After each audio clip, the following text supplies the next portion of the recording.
I'm going to talk about a concept that I call sustainable change in psychotherapeutic processes. Change processes is a key element in psychotherapy, whether we go for the change that lies in meeting things as they are, or we go for changing patterns that come from the past so that we get access to more of our life energy. As I see it, change processes have at least two important phases. One is to open up something new. That can be done in many ways. In my tradition, it's done through the body.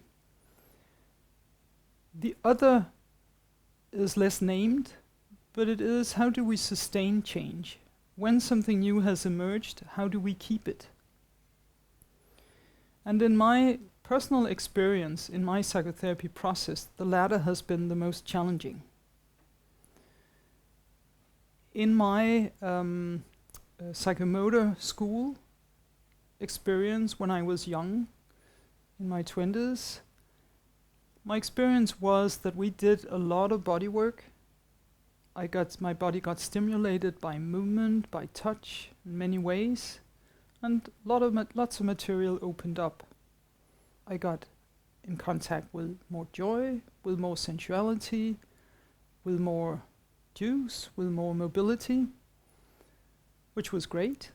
And then I had the both frustrating but also somewhat shameful experience of losing it again. It could last 2 hours or half a day, but I lost it.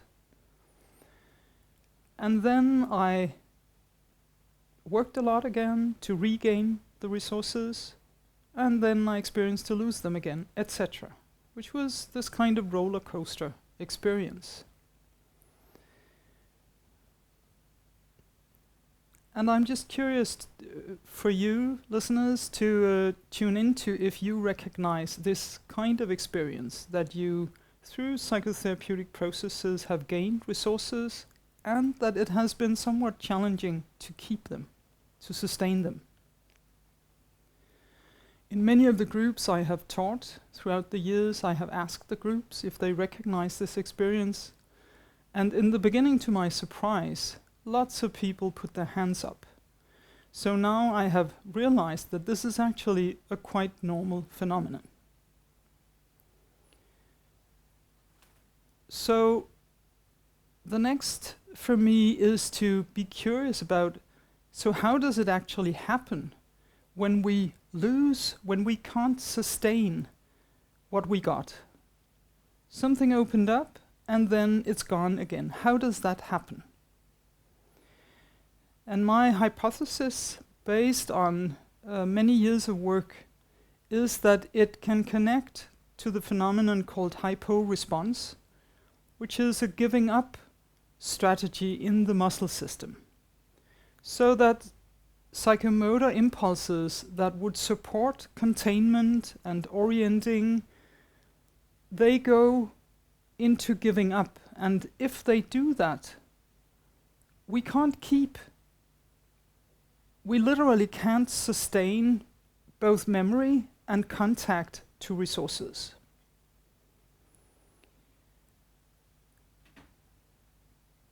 So going on from there, I'm going to say a little bit basic about hypo and hyper-states to put this concept of hypo-response into a theoretical frame. So hypo and hyper states, which connect to hypo is under-functioning and hyper is over-functioning. Those two aspects can be found in many layers of the body. They can be found in organs, they can be found in our blood pressure, in our blood sugar, so in the physiology, and it can be found in the autonomic nervous system, in hyper and hypo-arousal, and it can be found in the muscle system, in hypo and hyper response. So in the trauma therapeutic tradition that I have developed, I give a special focus to the hypo aspects of these reactions, and especially to the ones that belong to the autonomic nervous system and to the muscle system.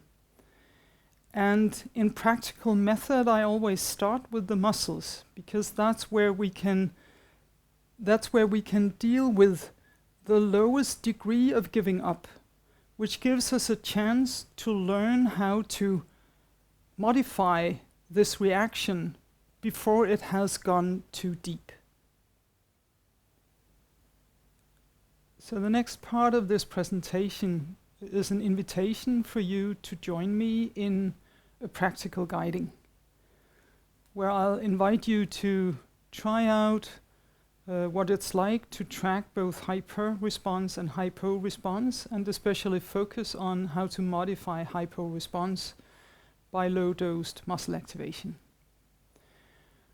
So we start out with just paying attention to the body right now.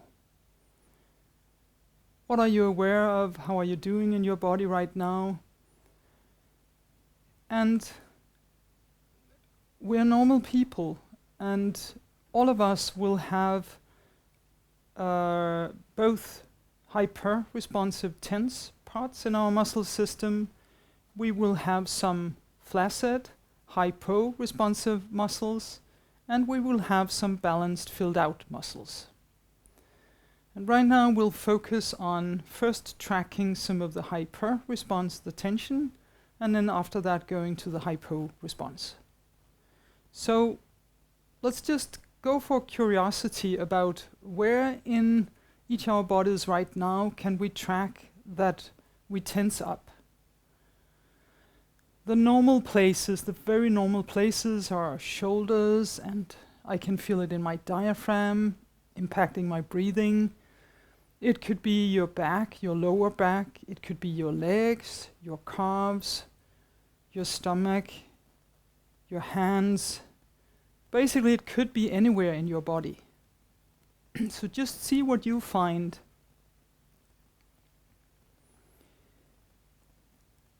And then I'll give you a simple invitation for letting go of a little of that, which is to sit symmetrically, both feet in the ground, both sitting bones in contact with the chair. Maybe you have contact with the back of the chair, then you can lean a little into that. And with that sensation of the ground being there under us, we can invite the body to relax, to let go, to land, to settle into the chair. And just notice what that invitation does to you right now. Does your body like it or not? Does it do anything to the tensions you tracked just before? It may or may not. Some tensions are negotiable and some are keen on hanging on, and both is okay.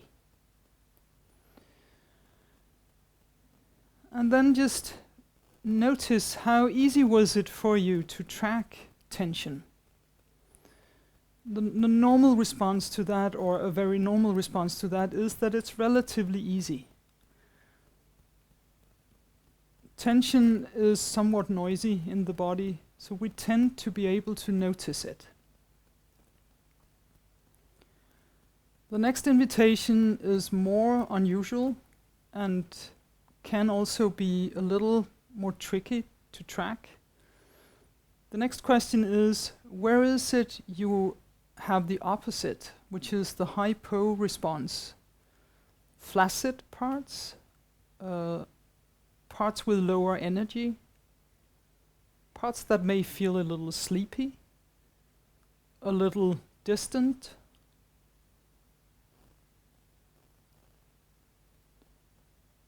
And one way to track that is to compare body parts. If you compare your right and left side, or you compare the upper part or the lower part, your back side or your front side, your outside, your inside, your surface or your depth, those comparisons sometimes bring us to realize which parts of the body that have less energy.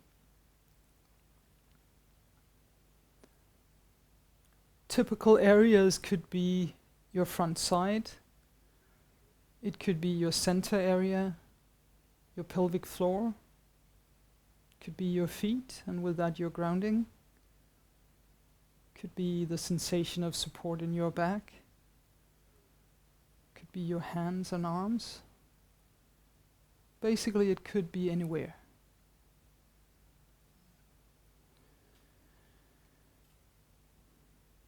And sometimes it's not easy to track, even if we go for it and are curious about it, we don't quite get where it is. Another way of getting to this knowledge about where it is we have hypo-response, it's by doing a specific kind of muscle activation and then pay attention to which parts of the body or which exercises actually give us resources, especially when we do them in a low dosage.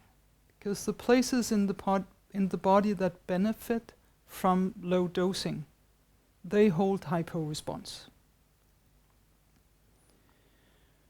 So that's our next step. It's that I will guide you into a couple of exercises or a couple of muscle activations, and I'm going to train you in the possibility of dosing low or experimenting with dosing. So just before, I invited you to allow gravity to work and to come down into contact with the ground and the chair. Now, from the same symmetrical position, I invite almost the opposite, which is to start an upgoing movement in your body. And you do that by sensing your feet's contact with the ground, and then make a gentle little push with both of your feet into the ground. When you do that, when I do that right now, it starts an upgoing movement. It goes all the way up through my trunk, through my spine, all the way up into a lengthening of my neck. Now that movement you can dose in different ways. You can do it tiny little, so it's almost only an intention. Or you can do it with a little bit of physical push, or you can do it with a stronger physical push. And just try out those versions and see what you discover. Maybe your body has a preference. And when I say a preference, it's what we're looking for is a way of doing this that in an easy way provides you with some kind of resource. Something gets available in your body. And you can then try out two other versions of almost the same, but still a little different, where one is to do the push into the ground with the outside of the feet. If you do it that way, the activation, the muscle activation will go to the outside of your legs, and it will go up through your spine, and especially up through your back, and up to the back of your neck. And just try that out, see if there's a dosage of that is interesting for your body, resourcing in some way. And then you try the third one, which is pushing the inside of the feet into the ground. And again, that starts an upgoing movement, but this time it happens through the inside of your legs, it goes up to your pelvic floor, and it goes up on the front side of your spine. Again, all the way up to a lengthening of your neck. And just check that out for yourself and remember dosing. Again, this can be done tiny little, almost only thinking the movement, or it can be done with a little bit of strength or with more strength.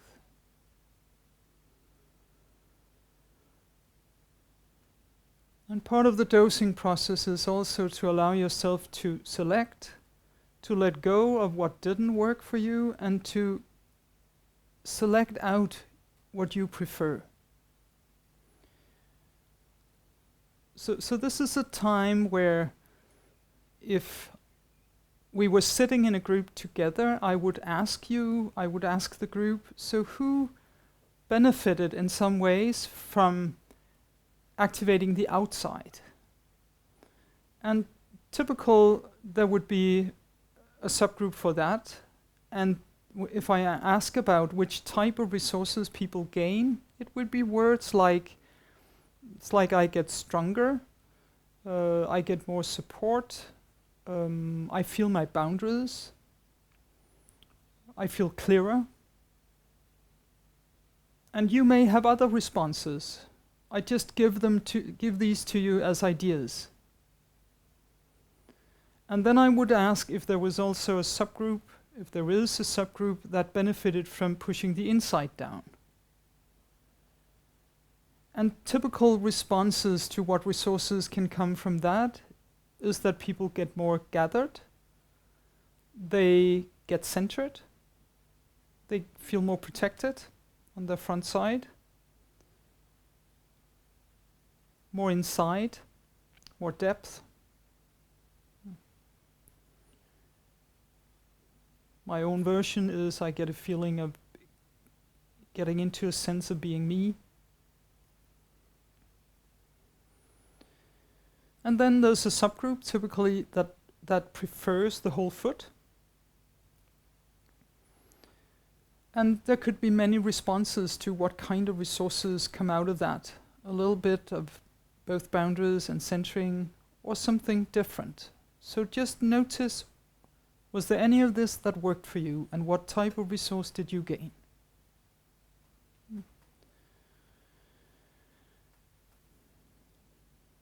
So then I'm going to invite another experiment, which is with the upper body, and that involves bringing activity into the front side of the trunk and into the back side of the trunk.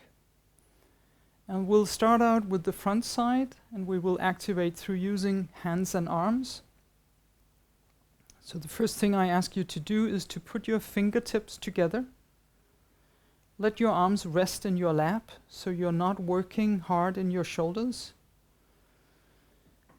And then you just start pushing the fingertips into each other. And just start really gently. And notice what happens. Objectively, what happens is that muscles on the front side of your arms, in your chest and in your stomach, and the whole connective tissue in those areas activates. Again, with dosing, you can decide how strong the activation is. You can do it tiny little, or you can do it stronger. And just experiment with what actually, is there any of those dosages that actually give you something, that has an impact on your presence?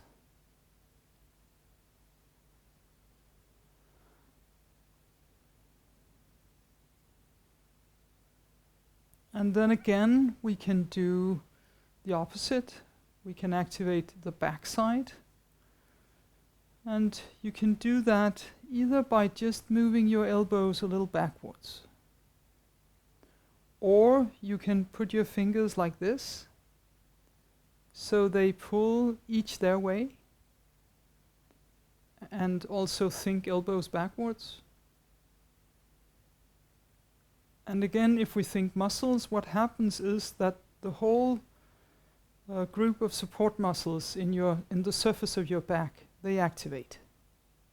All the way from your upper back to your lower back. And again, think dosing. You can do this tiny small, or you can do it with more strength.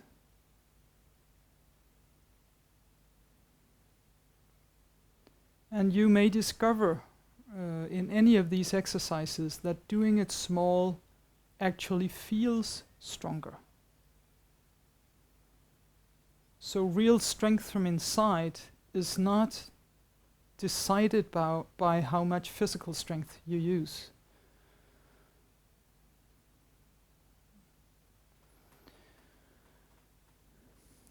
And again, just allow yourself to have your preference. And in a group, I would ask who benefited from activating the front side. And typical answers to what resources came out of that would be words like, I get more gathered, I feel more protected, I get inside myself, I get more centered, I feel safer, I rest more. And I would ask for a subgroup for who benefited from activating the support muscles in the back. And typical resources that can come out of that have to do with getting stronger, having something to lean into. And with that, sometimes the front can open more safely. Being carried. Yeah. And what I ask you to do is just select your words and let go of what didn't work. But notice if in any of these exercises we just did or activations we just did you have an experience of that dosing low had an impact? And that dosing low potentially had a bigger impact than doing it with more physical strength. And if you had that experience, for me that's an important experience. And it points to that we reached contact with hypo-response, with an area that benefits from a very gentle activity that slowly builds up the capacity for sensation and for containment. So now we did a couple of experiments with low-dosed muscle activation. And what I do now is to talk about how we can understand the impact of doing that. So what is it that happens when we do these low-dosed muscle activations? If there's hypo-response in the muscles we activate, what happens is that energy is brought into them in a dose that they can tolerate. That means that the muscle gets trained in managing energy, keeping it instead of giving it up, which is the usual pattern in hypo-responsive areas. And when a muscle becomes capable of keeping more energy, then impulses and emotions that we left behind when we gave up, they can start coming closer to consciousness again.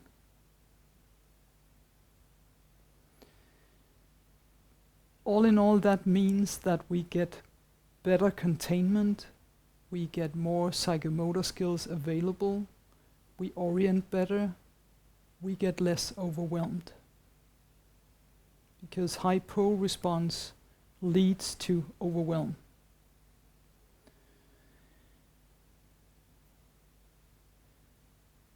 Another result has to do with the connection between muscle response and arousal states in the nervous system. When we get access to more of our psychomotor skills, when our containment gets better, when we can hold more energy in the body in a fuller sense, also in the areas where we typically give up, then it impacts our arousal system. Because the body actually feels safer. The more of my own psychomotor potential I have available, the safer I am. Because I have access to my own capacity to react, to feel, to do things.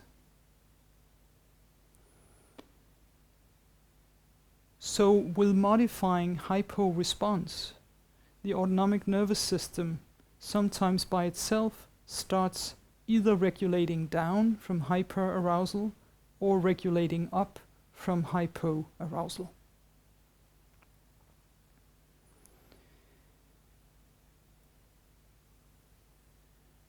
So then back to this concept of sustainable change. So when we get more access to more of our psychomotor capacity, it also speaks to that it's easier for us to keep the memory of a newly opened resource. We can keep the memory, we can better keep in touch, keep in contact with what we gained.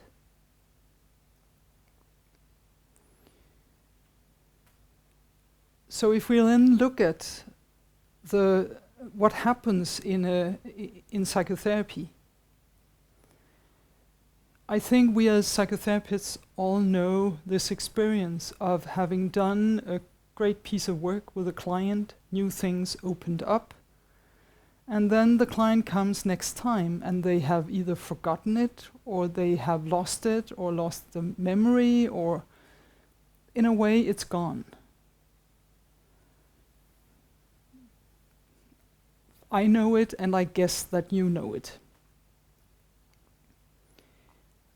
The risk there, the risk that I know from myself, is that then I start working hard on gaining these resources again with the client, and the client works along, but it's still, we are back to the dynamic that I told about in my psychomotor school experience. That the answer to losing access sometimes is that we work hard to regain. And for me, that's a very real risk. And because it becomes something that repeats itself. So what other options do we have? And that's where this concept of working with modifying hypo-response comes in different ways. One obvious way could be to get curious about hypo-response in the client's body. Which parts of the client's body are not engaged, are not on board in the process? Are they passive in their legs or in their hands or while we are working? Which parts is it that are not working along? And we could cooperate about bringing attention to that and working with that and see where that takes us. Another focus could be to get curious about the dynamic between us, therapist and client.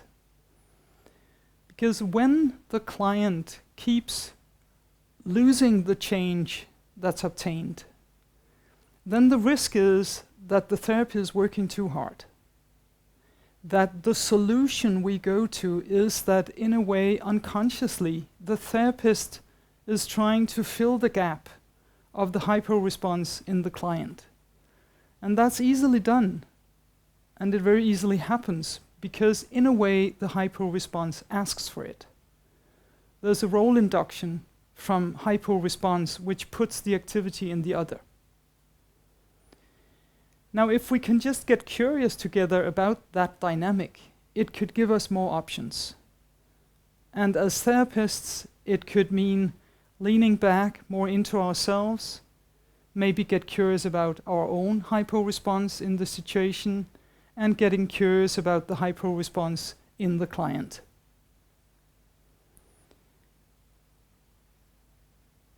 And focusing on hypo-response starts with the therapist. So if we want to include this awareness, this curiosity about hypo-response into psychotherapy, it matters how we as therapists relate to it in ourselves. In a way, we as therapists come first in our capacity to normalize it, know that it's just as normal to go flaccid in muscles as it is to tense up in them, that it's a strategy, that everybody has it, that there's information held in those parts of us, and that we can go for it if we go gently enough.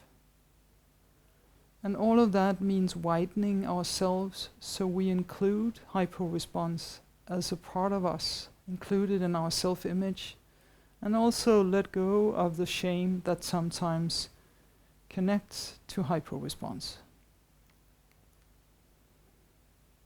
That process in ourselves can give us a base, a platform from which we can be curious and invite the client into exploration